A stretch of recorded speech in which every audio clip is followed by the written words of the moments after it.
the painting, and when you finish a full day and you've been painting for 10, 12 hours and you look at a piece and it's half done, it's definitely an endorphin rush, I guess you can say. There's a satisfaction from knowing that you just sat there and did that and had the focus to sit there and do that and just work solid through it. And every time a piece gets finished, you get a little twinge of excitement. It's nice.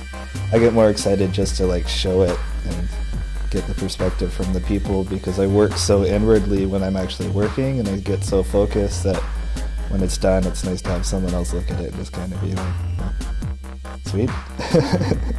Essentially my whole life was art school. I was just really focused and drew and painted daily, and I never was the kind of person to, actually play with my toys and imagine them as the creatures. I got the toys because they were the cooler looking ones or the better painted ones, so I could pose them and draw them. I decorate my body, it was actually really influenced by my parents, as much as they don't like to admit so, because they're all tattooed heavily as well. But I started tattooing myself really heavily when I was set and had been doing the illustration for a while, and I knew that any future career path, any existence, artistically in my life would be for the rest of my life, so that's why I kind of started the transformation into a bit of a character. I'm also insanely shy and really horrible about getting out and connecting with people, so it's actually been a door opener for me, because I get approached a lot more than I need to approach people just because they're curious.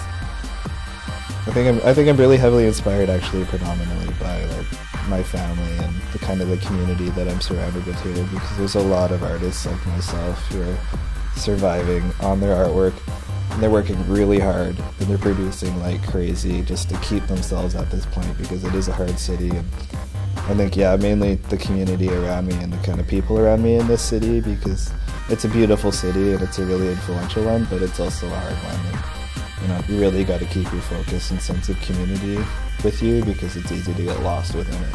I would almost say, as a new person coming to the city, to focus more on your online presence and get yourself known within social media within that realm, and then have a big platform to kind of show off to galleries and show to artists in this city, and just kind of get involved with a smaller collaborative show and kind of slowly get your foot in the door, because it's a difficult one to come full on into and expect to just blow up within.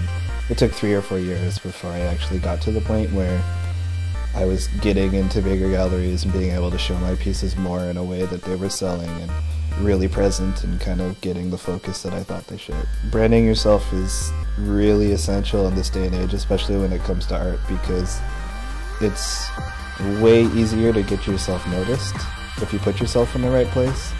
It's way easier to disappear in the same sense though. Hi, I'm Shwa Keirstead, and I'm an illustrator out of Vancouver, BC.